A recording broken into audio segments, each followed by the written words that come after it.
Menjelang Lebaran, daya beli masyarakat di sejumlah pusat perbelanjaan di Surabaya terpantau menurun. Perkumpulan Pedagang Pusat Grosir Surabaya menilai penurunan imbas marketplace, semaraknya PHK, dan kondisi perekonomian yang sulit. Menjelang Lebaran, banyak orang berbelanja pakaian. Meski demikian, daya beli masyarakat terpantau turun. Misalnya di Pusat Grosir Surabaya, jika dibandingkan dengan tahun-tahun sebelumnya, apalagi sebelum pandemi COVID-19, kondisi di sini sudah penuh sesak. Sampai kalau jalan ini harus miring-miring. Tapi sekarang kondisinya berbeda, lebih longgar.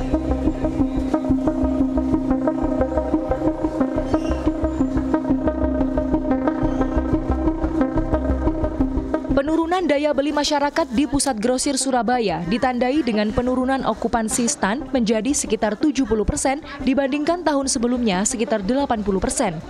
Selain itu, jumlah pedagang yang terus berkurang menjadi sekitar 900 dari sebelumnya 1.000 sampai 1.500 pedagang. Jauh banget Pak daya belinya, soalnya banyak online. Jadi online bisa dihapus, bisa rame. Bisa berapa persen penurunan? 50-an. Nah, biasanya orang-orang mengurangi pembeliannya sampai berapa rata-rata, Mbak? Orang belanja buat yang belanja persen, ya itu kadang ada yang 10 jadi tinggal 5 gitu. 10 juta tinggal 5 juta. Turun banget. Sejumlah pembeli mengurangi jumlah belanjaan menjelang Lebaran tahun ini, seperti Nur Hasanah, pembeli asal Cermai Gersik yang mengeluhkan ekonomi sulit.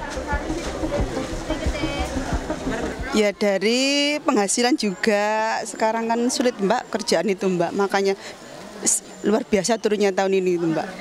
Kalau dibandingkan tahun lalu mungkin belanjanya sampai berapa banyak, sekarang berapa banyak gitu Bu penurunannya? Hampir separuhnya tuh Mbak penurunannya itu. Misalnya tahun lalu belanja apa aja misalnya Bu, sekarang jadi apa gitu? Biasanya tahun lalu tuh paling sedikit 3, pakaian sekarang 1 cukup.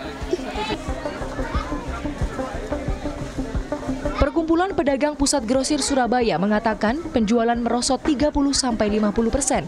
Hal ini karena adanya marketplace, kebijakan pemerintah yang berubah-ubah, maraknya pemutusan hubungan kerja, dan kondisi ekonomi yang sulit.